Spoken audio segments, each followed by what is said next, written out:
Iran Israel সরাসরি সংঘাতের পঞ্চম দিনে মধ্যপ্রাচ্য যেন রূপ নিয়েছে এক অনিশ্চিত যুদ্ধক্ষেত্রে। চারদিকে আতঙ্ক, ধ্বংসস্তূপ ও পাল্টাপাল্টি হামলার পরিসর বেড়েই চলেছে।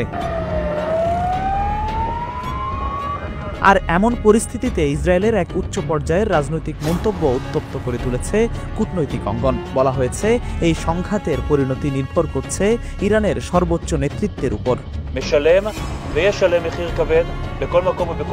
এমন বক্তব্য সামনে আসার পর আশা করা হয়েছিল হয়তো যুদ্ধের তীব্রতা কমবে, কিন্তু বাস্তবতা হয়েছে ঠিক উল্টো। উভয় পক্ষই একাধিক সামরিক ও কৌশলগত স্থাপনায় হামলা অব্যাহত রেখেছে। ইসরায়েল দাবি করেছে তারা ইরানি সেনাবাহিনীর যুদ্ধকালীন প্রধান আলী সাদমানিকে লক্ষ্য করে গোপন অভিযানে সাফল্য পেয়েছে।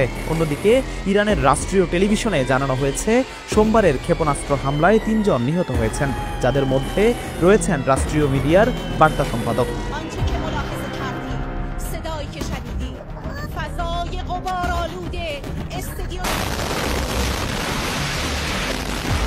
এই যুদ্ধ আর ছোট পরিসরে সীমাবদ্ধ নেই। ইরানের রাজধানী তেহরান সহ বহু শহরে হামলার ফলে পাল্টা হামলার আতঙ্কে হাজারো মানুষ নিরাপদে আশ্রয়ের খোঁজে ইসরায়েলের শহর ত্যাগ করছেন। Нам сказали, за вещами можно, наш дом проверили, сказали, что можно. Ну, нас трещины по стенам пошли. সোমবার রাতে একাধিক শহরে দেখা গেছে আতঙ্কিত মানুষের স্রোত। রাস্তায় দীর্ঘ সারি, গাড়ির ভেতরে গাদাগাদি করে রাজধানী ছাড়ছেন পরিবার সহ নাগরিকেরা।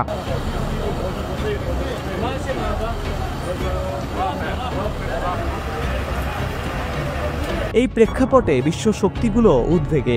ভারত, চীন, রাশিয়া ও দক্ষিণ কোরিয়া ইতিমধ্যে তাদের নাগরিকদের ইসরায়েল ত্যাগের আহ্বান জানিয়েছে।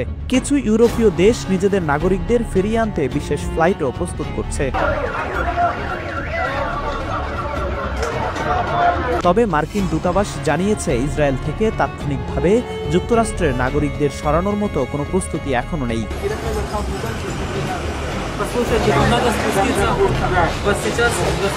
এদিকে ইসরায়েলের প্রধানমন্ত্রী বেনিয়ামিন নেতানিয়াহুর সাম্প্রতিক এক বক্তব্যে তিনি উল্লেখ করেন, ইরান সবসময় ইসরায়েলের অস্তিত্ব চ্যালেঞ্জ করেছে, এবার আমরা সেই জবাব সরাসরি দিচ্ছি। Islamic regime which has oppressed you for nearly 50 years threatens to destroy my country, the state of Israel. বিশ্লেষকরা মনে করছেন, এই বক্তব্য ইঙ্গিত করছে যে সংঘাত শুধু সামরিক নয়, বরং রাজনৈতিক বার্তা বহন করছে, নেতৃত্বের স্তরেও চাপ প্রয়োগ চলছে। And as we achieve our objectives, we're also clearing the path for you to achieve your objectives. Iran সরাসরি প্রতিক্রিয়ায় জানিয়েছে তারা যুদ্ধ শুরু করেনি, শুধু আত্মরক্ষার অধিকার প্রয়োগ করেছে এবং সামরিক স্থাপনাগুলোকেই তারা লক্ষ্যবস্তু হিসেবে নিচ্ছে।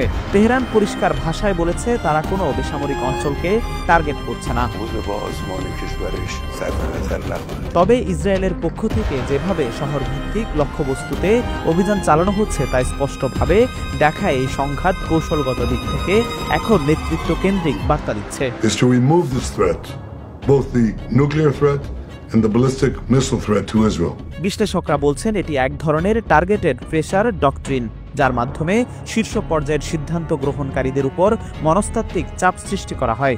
Israeli regime, the most dangerous and terrorist regime in the world, with full intelligence and political support from the United States regime, conducted a series of coordinated and premeditated military attacks across multiple cities in Iran.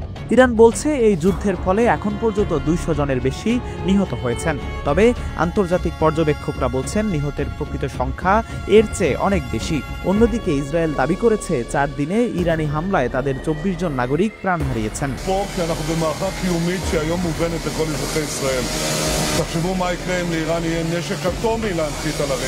চতুর্থ দিনের শেষ ভাগেও Iran পাল্টা হামলা চালায় ইসরায়েলের মধ্য ও উত্তরাঞ্চলে। সকালে তেল আবিব ও জেরুজালেমে পুনরায় সাইরেন বেজে ওঠে, যা ইঙ্গিত করে ড্রোন ও ক্ষেপণাস্ত্র হামলা এখন নিয়মিত ব্যাপার হয়ে দাঁড়িয়েছে। কিন্তু প্রশ্ন থেকেই যাচ্ছে, এই সংঘাত থামবে কবে? বিশ্ব শক্তিগুলো যখন একের পর এক নিরাপত্তার কারণে নিজেদের নাগরিক সরিয়ে নিচ্ছে, তখন যুদ্ধক্ষেত্রে আরো সক্রিয় হয়ে উঠছে দুই প্রধান পক্ষ।